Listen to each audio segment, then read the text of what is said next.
Hey Sal, how you doing? Good. How are you? I'm good. We're episode 19. I know. We Woohoo! had a week break and then we're about to have a 2 week break because Yes. I'm jet setting. So Woohoo! very excited. Excited? Yes. I think I'll be excited when it's time to actually go. Like I don't know. I get a bit of anxiety in the lead up to going away. What do you Just think it is? Like, is it? control, I Yeah. guess. Yeah. Business and then being away from the kids and Yeah. I'm very, as you know, I'm very hands-on in my business. Yeah. I'm there a lot and Yes. know what's going on. So yeah, to not be there, I mean, I've got a bunch of you know amazing women that I know I can trust and I know have, the best interest of the business at heart. Like I know that. Otherwise I wouldn't go away at all. But yeah, like when it's your baby, it's Yeah. yeah, hard to switch off. So It's a that's going to natural be feeling. yeah, so that's always my biggest challenge when I go away Yeah. is to try and switch off. So yeah, Make but sure you do. Make sure you do. well, if I don't, I'll waste it, right? Yeah. Like 100%. I think, yeah, if you're going to spend that sort of money and go away and take time off, like if you don't let yourself switch off, then you're just wasting it. So it's kind of Yeah. counterproductive. 100%. Yeah. Yeah. No, I Yeah. agree. Yeah. So before we get stuck into it, thanks to our sponsors, Yes. Glenwood Salisbury, Kojo Coffee. I've actually got coffee in mine I as have my coffee too. I this need all the afternoon, coffee today. I feel like I need and I an will be IV drip. drinking it. It's been a hectic day already. Like, just have not stopped since I woke up. So, yeah, just need a little bit of a boost to get through the last little bit. Oh, deserve But a that's rest all good. tonight. Yeah. So, last week we started talking about muscle, Mhm. which is obviously one of my favorite topics. Love muscle, building muscle, the way muscle looks, gaining muscle, all of those things. So, yeah, we sort of touched base on like the basics and why building muscle is so important, particularly as a female, particularly as we age. And yeah, I think I'm not sure if I did mention it in our last episode, but we do as females, a natural part of aging is we do naturally start to lose lean muscle tissue. Oh, there Um, you go. I didn't know it's that. yeah. So unless we are being super proactive in making sure that we're retaining it or building it, we will lose it faster than what our male counterparts will. Okay. Which is why you'll see, like with a lot of females as well, particularly if they're not strength training, that they do start to gain body fat as they get older. And it's just because the muscle does break down. And it's Yeah. unfortunately, it is what it is. If you don't use it, you do lose it. Like, Yep. you know, the other thing as well, like things that come with the aging process can be your bones as well. So osteoporosis is a real thing, Mhm. and another one of the benefits of muscle that I didn't touch on last week. It was more a focus around metabolism last week. But another really, really important thing that I didn't touch on is the fact that your muscles effectively work as shock absorbers for your joints and your bones, right? Yeah. So if you're not building muscle or if you're losing muscle, then you're at risk of so many more injuries than before. So, Mhm. and I think that's really important, not just for people who don't exercise, but for people who predominantly do cardio over strength training and prioritize cardio over strength training, especially if you're running, jumping, all that sort of stuff, as you get older as well, you're going to put yourself at a greater risk of injury if you're not building that lean muscle as well. So that's a really important Wow. thing. Yeah. Yeah. That's super. That's super interesting. Like when you put it like that, it makes so much sense. Yeah. Yeah. And when you like when you're talking about the older population and even like the use of words like she had a fall, Mm-hmm. you know, that use of words, like Yeah. not she fell over, she had a Yeah. She fall. had a fall. Yeah. And Yeah. a lot of the time, like it is so much more serious than just falling over Mm. because of that degradation of muscle tissue and that degradation of bone health as well. Yeah. Wow. Okay. You Yeah. know, so like it's super, super important as we get older. It's even more important for us to strength train than when we were younger. Yeah. You know, and we talked about the mentality changing around strength training and muscle, which is great. Um, you know, I think when we were younger, it was a lot based around cardio, Mm-hmm. and it was all about just doing cardio, cardio, cardio. And there's a lot of people, and I find particularly our age group, that are still very much on the cardio bandwagon. Yeah. It's all about the cardio and not a whole lot about the strength training. But then what I have actually noticed as well on the flip side is the younger generation, and I'll call like anywhere sort of 20s, 30s as being that younger generation. They've actually, a lot of them have gone the opposite way, Yeah. and they're just doing strength training and they're not doing cardio. And that's actually not ideal either. Yeah. It's so you've got to think about it in terms of like cardiovascular exercise is like it has a purpose and it does fit. It's just not the, you know, every day for 1 to 2 hours a day that, you know, we used to kind of do. Yeah. Okay. Yeah. Yeah. You've still got to do a few times a week of some form of cardiovascular exercise, like for heart health. Yeah. And a lot of 100%. people don't realize. Yeah. Yeah. And a lot of people don't realize as well that if you are more cardiovascular fit, it actually will give you the ability to cycle heavier weights for more reps and recover faster rather than going and doing a strength training session and one set basically gasses you. Well, doing cardiovascular would give you more endurance, right? Like in your workouts too, wouldn't it? Is that yeah. Correct. Yeah. Correct. Yeah. Yeah. So it's kind of, you've got to have a bit of both. Yeah. Like it's not just, yeah. And then, And know I mean, how to on top of that balance as it. well, and know how to balance it. And then on top of that as well, you've got to think about recovery. You've got to think Yes. about for every hour of exercise that you do, you essentially really need to do the equivalent of that in terms of recovery. And I think This is the one. yeah, I'm going to say a lot of us, because I'm a culprit for this. A lot of us underestimate this one and don't give the recovery the attention it needs. Yeah. Yeah. And then we start Me, breaking me being down. that person. Yep. We start hurting our backs. We start tearing our calves, Yeah. all these sorts of things. And we wonder why. Why? Yeah. Yeah. And if you think of it in terms of like for every minute of exercise, like decent exercise, you should be doing that same equivalent of recovery. Like how many people are probably actually doing that? Yeah. No. Yeah. So a lot of people think though just recovery is stretching, and it's not. No. Yeah. And it doesn't have to be done like in one go. Like you could do half an hour of sauna a couple of times a week. You could do a yoga class. You could do a reformer Pilates class. You can do stretching. You can do foam rolling. You can do massage.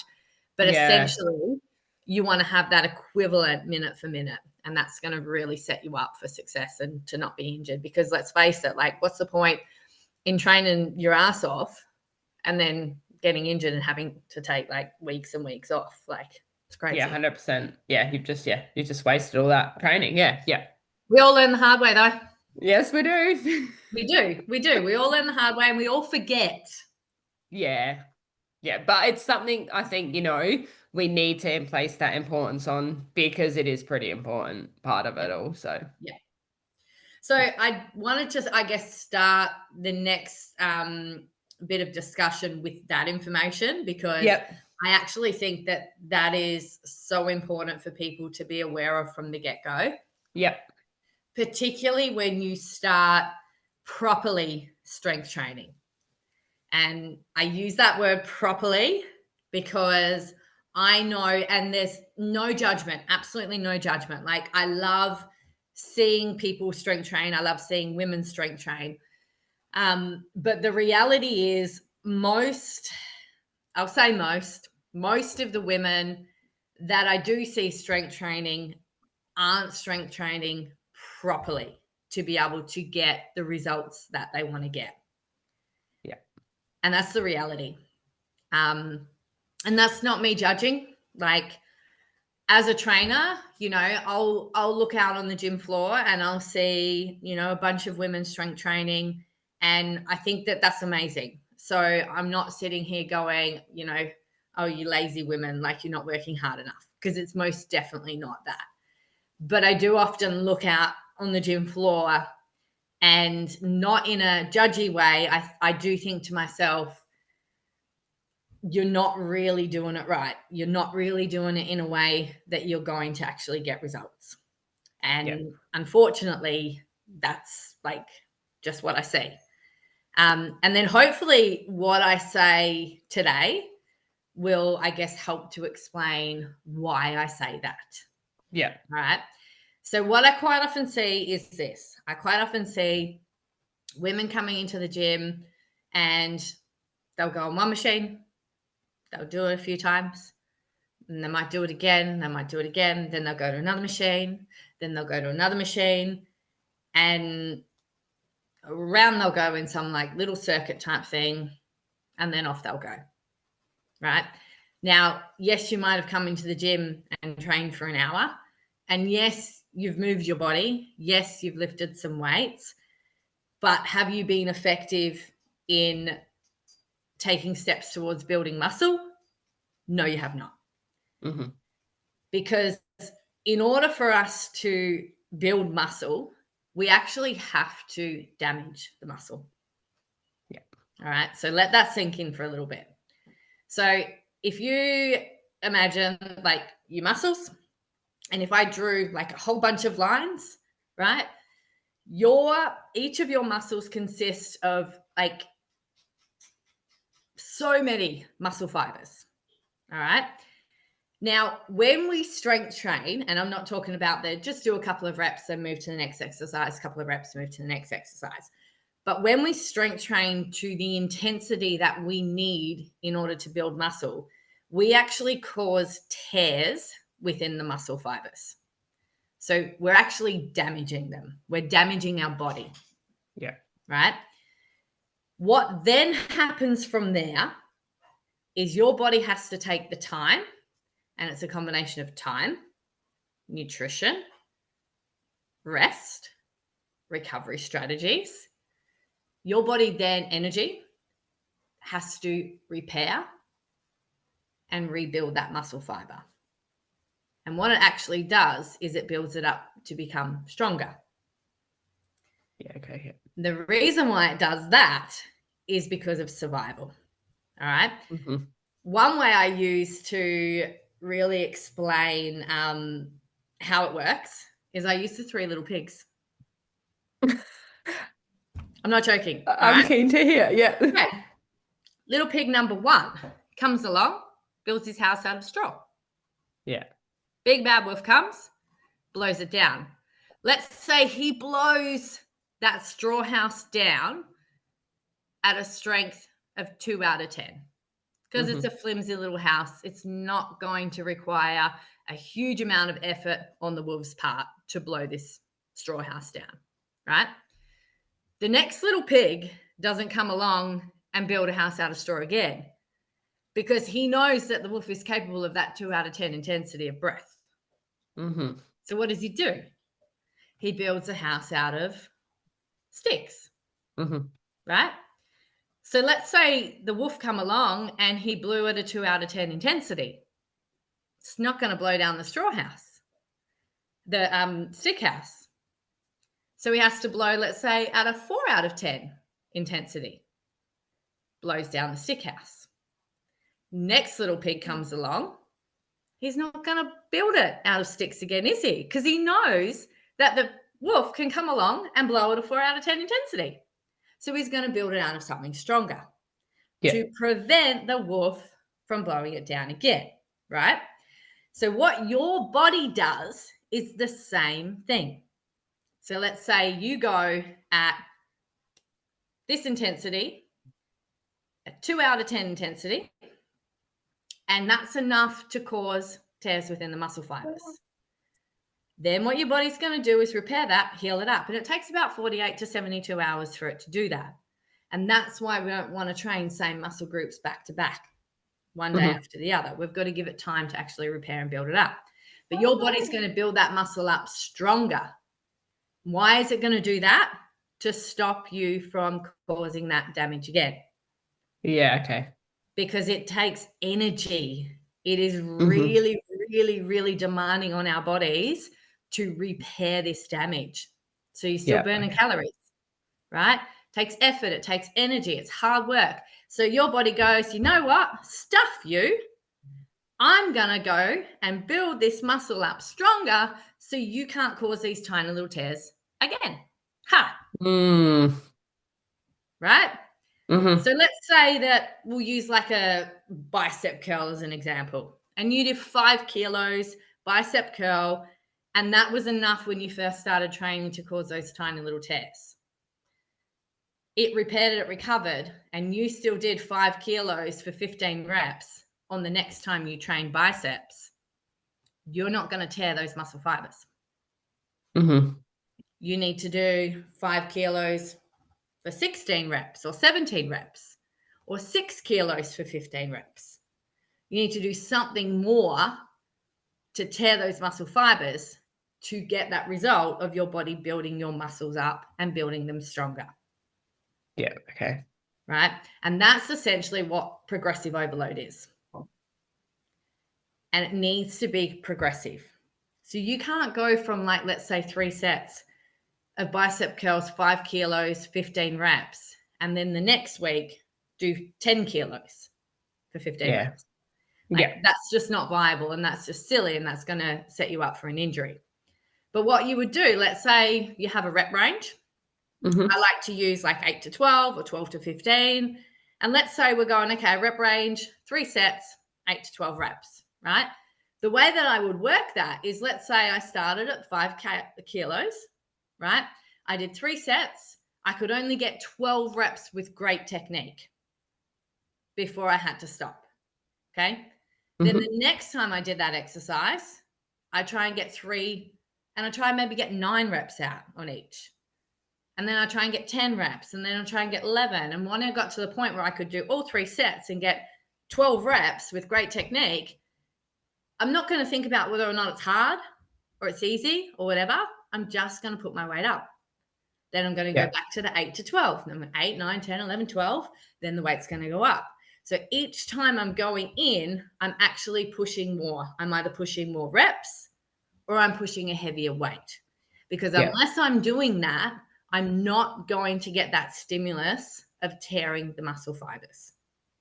Yeah, no, and that makes sense with like, so you know how you were saying like either increase reps or increase weight. Obviously the mind muscle connection and maybe decreasing your break times a little bit, that could also increase that intensity. And yeah, for sure. Yeah. But if we think about that as well, and we've talked about this when we were talking about our cycle, if you don't track it, how are you going to know? Yeah, 100%. Yeah. Right? And when I look out and I see all of these people on the gym floor doing their strength training, they might whip out their phones to look on Instagram or on Facebook, but only a small handful are whipping out their phone to input it into their program. Yeah. Or writing it in a book. Yeah. So you need to be tracking it. Yeah. Because if you're not tracking it, how are you going to know whether or not your weights are increasing? How are you going to know what you did last week? How are you going to know how many reps, what weight you did last week? And Yeah. that's so true. Like, obviously, I track in our app, Yeah. but then I Yeah. track in my book too, just in case my app or my phone goes flat or whatever. But I also, in my book, I track a little bit different, as in, so say I'm doing, 10 to 12 reps of something and I'm at 10 and then I try for my 11th rep and I only get a half a rep. I don't count that in my app, but I write it in my book so that I know next time I got a half a rep, but unless I get that full rep, I'm not counting it. And that's just taking it to the next level, Sal. You know what I'm like. Teacher's pet right there. I had this conversation with someone the other day, like, he knows me too well. He's like, about communication, and he knows I like to communicate. And I was like, see, you know me too well. You know I like to communicate. He's like, yep. That's perfect, because if you got 13 and a half reps and then next time you got out that last rep and you got 14 Yeah. reps, that's progression. Yeah. And that's why I track like that, because I'm not just going to say to myself, oh, I got 13 and a half. I'll put it in my app as 14. I put it in my book and then I look back, and if I get that 13 and a half again, I'll be like, okay, so come on, you're so close. But if I get that 14, I'm like, well done, you put it in your app. Yeah. Yeah. And then what I also say is the best way to try and work out whether or not you're actually training hard enough is technique, Yeah. right? Because if we do think about it, what we are doing is damaging our bodies. We're causing damage, we're causing pain. So, what will tend to happen is that when this starts to tear, when the muscle fibers start to tear, your muscle fibers will be sending all of these signals to your nervous system, to your brain to say, stop. Yeah. Right. And you will want to stop. But 9 times out of 10, you've still got between 3 and 5 reps left in you. Yeah. That you don't realize that you have because it feels so hard.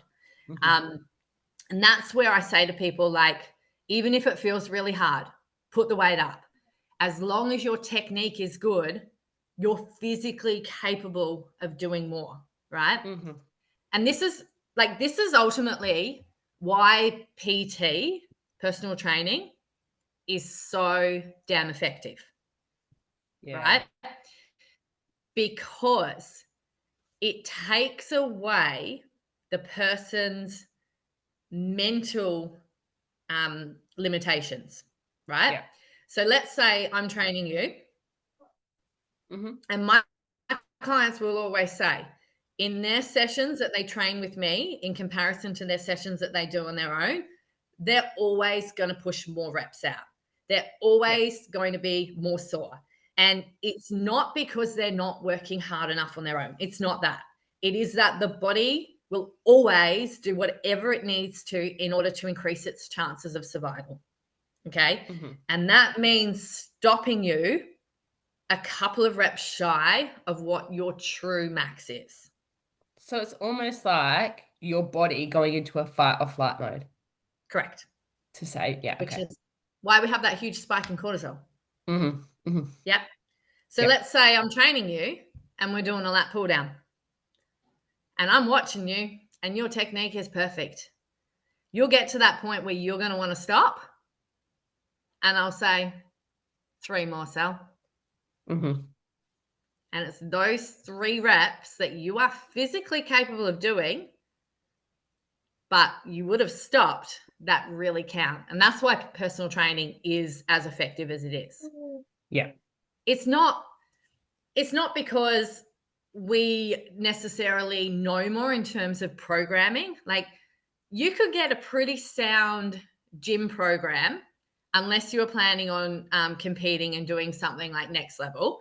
You could get a pretty sound gym program off the internet, off AI, right? And you can plug in, like, my goals are this, my body type is this is how many times a week I can train, this is what my injuries are, and you could get a pretty sound program through AI that will tick all the boxes, which is great. But if you aren't progressively overloading effectively, it's not going to do you a whole lot. Yeah. I got a question. Yeah. Progressive overload. How do you think this fits in with machine weights to free weights? Is that kind of like progressive overloading? Because, so say, you're doing a split squat and or a lunge on a barbell compared to a Smith machine. If you were to go from the Smith machine to the barbell, would that be classed as progressive overload because you haven't got a machine to help? Or what are your thoughts? Not so much, not so Okay. much. Effectively, it's the amount of load placed upon the body, placed upon the muscle. Okay. So whether that be in the form of utilizing machine or utilizing free weights, it's just about increasing the amount of load on that muscle. And if you're going from, let's say, a hack squat to a Smith machine squat, you're comparing pears and apples. So you can't actually know whether or not you are progressively overloading. Okay. Yeah. Which is why you should really come up with like a set program. And let's say Monday you do exercise A, B, C, D, E. Tuesday you do F, G, H, blah, blah, blah. You'll do the exact same exercises on those sessions in the following week rather than chopping and changing them. Because that way you can track progressive overload effectively. Because if you're changing your program all the time and doing different exercises from one week to the next, you just don't know. Like you could be overloading, but you just don't know. You're guessing. Yeah. Okay. Yeah. You're just going by feel. And yes, you might be sore the next day, but it's just because the muscles worked in a way that it probably isn't used to. Yeah. Hit a different part or something. Yeah. Yeah. It's not always an indicator. DOMS isn't always an indicator of whether or not you've actually progressively overloaded. And that's where I think people get a little bit confused, is because they think to themselves, I'm so sore from yesterday's workout. So they instantly think that, yes, that has been an effective enough workout. And it's not always the case. Just like you might not get DOMS because you've been following the same program for 6 weeks or so. Doesn't mean that you haven't trained at a stimulus that's going to actually build lean muscle. Yeah. Okay. It's just that when you've done something completely different, the body's just not used to it. So it just feels more sore. And what about like your tempo change? Like if you were to slow things down or add a pause somewhere, is that a progressive overload? Or again, no, it's more about just. You can bring those things in, I guess, to slow down the rate in which you would need to increase the weight. Okay. As an intensifier. Intensifiers are amazing. Like pause reps, tempo reps, whatnot are amazing. Just like doing a leg extension before you do a leg press is amazing because you're pre-fatiguing the quads, and then you're not going to have to go anywhere near as heavy on your leg press to be able to get that stimulus. So all of those things are amazing. But again, it's about consistency. Yeah. So if you're doing pause reps on a particular exercise, you're going to do pause reps on that exercise for 6, 8, 12 weeks. Yeah, the length of your program. And still increase the weight whilst doing them. Yeah, okay. But yeah, like intensifiers are great, but they're also there to serve a purpose, and you still need to apply those same progressive overload principles. Yeah. Okay. Yeah. And then, it's, as I always say as well, like building muscle, it doesn't happen overnight. Like it's not a quick thing. It takes time. It's that tower of feathers. And if you think every time you do a strength training session, you just put another feather on that tower. Yeah. Just like if you have a week off, you're probably going to take a few feathers off. Yep. But it's not the end of the world. Yes. It's just a few feathers, and we can put those feathers back on. Yeah. Yeah. Yeah. Yeah. No, 100%. Yeah. So yeah. Ultimate, and like that's essentially strength training. Like a few like real key takeaways I would say is make sure that you've got a solid, balanced program. Yeah. So knowing what days you're training what, making sure that you're not training the same muscle group 2 days in a row, making sure that you're training the anterior, so the front chain, as much as the posterior chain, if not training the posterior chain more, to be able to be better posture. Make Okay. sure that you're bringing in some movements that are going to isolate one side to the other, because we're always just that little bit more dominant on one side. So doing like some free weight type things or some single-sided stuff, and working basically over the course of your week, your entire body. Yeah. Training an intensity that you need to build muscle. But the number one thing that trumps everything is technique. Yeah. Yeah. And if you don't know how to do a particular exercise, learn. Don't just keep doing the same shit, because you're going to injure yourself. And that's what, like I do see this a lot just in general in life, like people ego lifting. Like I find the mindset of, oh, I can lift this heavy. That's great, but how's your technique? And yeah, cool. If you want to be a powerlifter, go. But it's, there's no point you lifting super heavy if your technique's fucked. Like, because you're going to get nowhere real fast. No. And even just like things that are creating mechanical advantage rather than you actually getting stronger. And a case in point, this is, again, it's probably going to sound a little bit judgy, but this is just the trainer and me. I covered body pump, not last week, but the week before. And body pumpers, when they do biceps and when they do shoulders, they like to step one foot back. They love to do a staggered stance, right? Now, as a PT, right, as soon as you do anything that takes the leg back, you're rotating your pelvis. So for one, your body's not in neutral alignment. So when people cross their legs when they do push-ups, why do they do that? I don't know. Why do you cross your legs? Push up on your knees, people. It twists and rotates your pelvis. So you're not in neutral spine. Yeah. So that's one thing I don't like about that position. The second thing is, right, you're not using your core as much. Yeah. Because you're in a staggered start. So you've got a wider base of support, and therefore you're not relying on your core to stabilize you as much. Mm-hmm. So you're getting less out of the exercise. Then also, by staggering that stance or even bending your knees, you're actually getting that bar up or doing your bicep curls and increasing your weight or increasing your reps by using mechanical advantage.